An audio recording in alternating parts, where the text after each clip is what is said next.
and they have just new information has been added to them. All right, this is the spirit family, wheels within wheels, probability and actuality dominions, and this is showing, let's see, I'll just read these, 1, 2, 3, and 4. This is, the fifth layer is not shown. Your density 5 rishi layer is not shown. It's starting with your density 4 avatar with its 12 primary oversouls. So if this is your avatar level of spirit body, it has its 12 primary oversouls. Each density 4 avatar has 12 density 3 oversouls. So this would be the density 4 identity composed of the 12 density 3 level oversouls. Over here, you have this other, so that's your avatar, the big circle around there. And each one of these is an oversoul. Here's your density 3 oversoul with its 12 primary souls. So the 12 little probabilities within there would be the 12 souls within one oversoul. And you have oversouls, you have 12 oversouls, each with 12 souls. Right? So this is showing this embedded structure of the spirit body structure. Over here, you have your density 2 soul matrix, one soul, right? This was the oversoul with its 12 smaller balls, and one of those balls is a soul. All of these are souls. So here is the avatar, the density 4 avatar, the density 3 oversoul, the density 2 soul with its 12 incarnates, your 12 primary incarnate selves. And then over here, you have your density 1 incarnate self, which would be one of those, right? One of those little balls within the soul structure, one of those, and it has 12 of its own small things called probabilities. So your one identity as a single incarnate in density 1 has 12 probable selves that will be born of the same body pattern that you are, but took 12 different directions of development that are all united through your Buddha self, or your Bud self, which will be at the center of it would be your primary full incarnate identity. So these are showing 4 layers. There's another layer that would have to do with your rishi self. Your density 5 rishi would be like the next big one, and inside of that would be 12 density 4 avatar selves, each with all of this going down inside of them. This shows your spirit family, or the structure of your spirit body. You are not just an individual. You are a multitude of beings. Why don't you and your other 12 or your other 11 incarnates of your soul run into each other? Why don't your 1,728 selves collide with each other? Why don't galaxies collide with each other? There is something that keeps space-time separated that has to do with the kiti part. The kiti is an organic space-time sheath that has to do with the rasha body and the etheric body. So it is something in the etheric body and the rasha body that we've talked about in anatomy before, and it is literally the thing that materializes as the encryption, and we talked about encryption fields on each of the dimensional levels. It materializes as an encryption that creates the perception and experience of separation in space-time. This barrier is a barrier that has within it there's that other word again, the Dana-Kohare layer to it. The Dana-Kohare layer is the inorganic layer that comes from, in all of yourselves, or even like all of the races, the decisions that were made in harmony with divine blueprint will create in a flow within the natural Terakiti field, or the Kiti field. But ones that were made not in harmony with eternal life, divine blueprint, will create a collective Dana-Kohare field, which is the distortion field.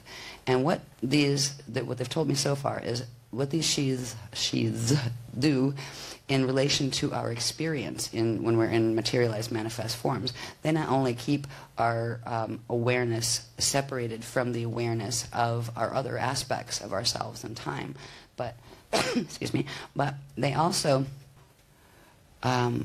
would normally allow the consciousness to flow between those other space-time selves, but not just the selves, also within the planetary systems.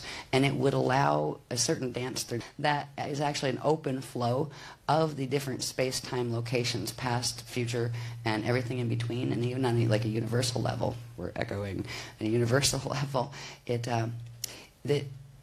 There's the state that can be held where all of that is experienced at one time and known at one time, and it is the greatest experiential state of at one-ment with God Source that a being, and this is like the state of being that the Adashya depths live in, exist within, where you are at full at one-ment, and you're aware of separations in form, but you are aware that you are a part of all forms of everything.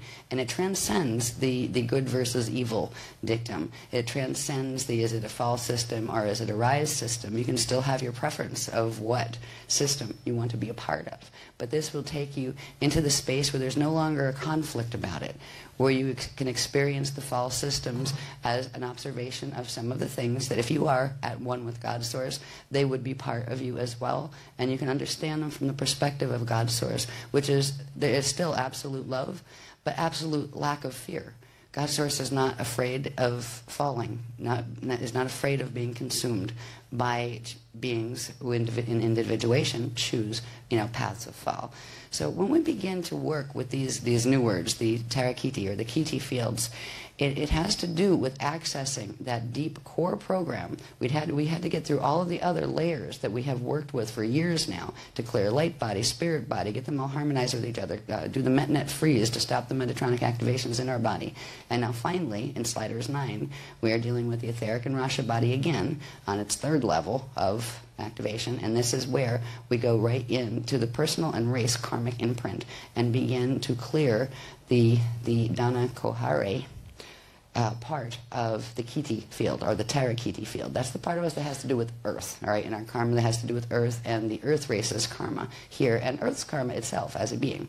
Now, when we come to the word Kiti membrane, around each of the 12 probability dominions, there is a membrane that actually keeps each probability separate from the other, which means it keeps if one of those probabilities is, say, on the incarnate level, it keeps that incarnate in its own linear time cycle separate from the other space-time cycles of the other incarnates. So the Kiti membranes are the literal energetic, they're like an energetic skin around each of the probability fields and around the central bud field in a probability set. They defined the Kiti membrane as, Kiti membrane is an organic aspect of spirit body anatomy.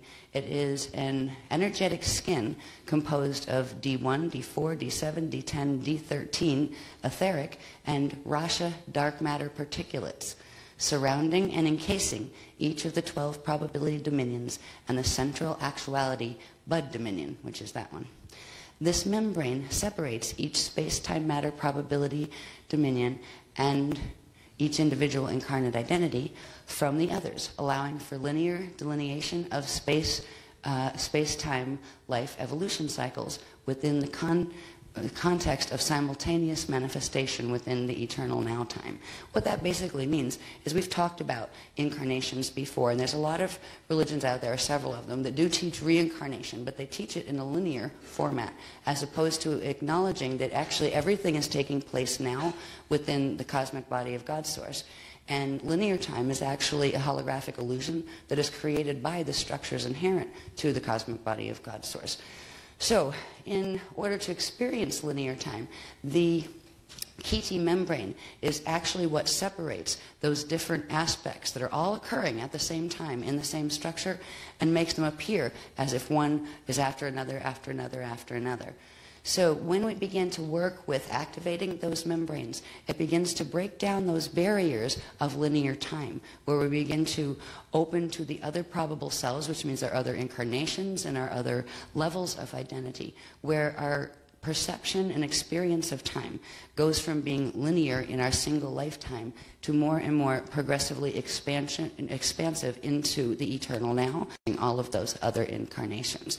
So when we are working with the Kiti membrane, we are literally beginning to move into, in Buddhism they would refer to it as the Buddha state. Now there are various Buddha states we will look at as we progress through looking at the Kiti membranes in relation to the structures of spirit body anatomy that we've learned before. There is something else, there is something else that goes with the Kiti membranes, and this is the Dana Kohare disharmonic. Now, this is an accumulation of inorganic etheric rasha particulates that form within the Kiti membrane through the use of free will choice in ways that are disharmonic to the organic eternal life encryption of the spirit body. These disharmonic particulates form an embedded mesh of inorganic encryption distortions within the Kiti membrane, which functions as the karmic template of spirit body anatomy. So this is the core of where your karmic imprint from other lifetimes, from your other simultaneous lifetimes, both past and future, is held within the disharmonics from choices that were made in those other lifetimes and that are occurring at the same time as yours right now, but in their own space-time vectors. But that karmic imprint is literally distortions within the Kiti membrane, which is that membrane that is surrounding each of the individual probability dominions. So as we activate the Kiti membrane, we will also be activating those karmic imprints, which could be a nightmare if you progressively activated them all at once. It's like having all of your nightmares come true simultaneously in one lifetime. And the reason that we were not able to even begin this level of spirit body activation before was we did not have certain frequencies available on the planet. Those frequencies opened up during the October workshop, where we were anchoring certain pillars that we'll talk about a little bit later that allow for the progressive, it's called the Cosmea pillar, or the Cosmea flame pillar. That corresponds to, in other workshops, we've talked about the Cosmea level of cosmic structure, literally, and that's like the largest one, and we brought in the purple rain and those kind of things in one of the other workshops.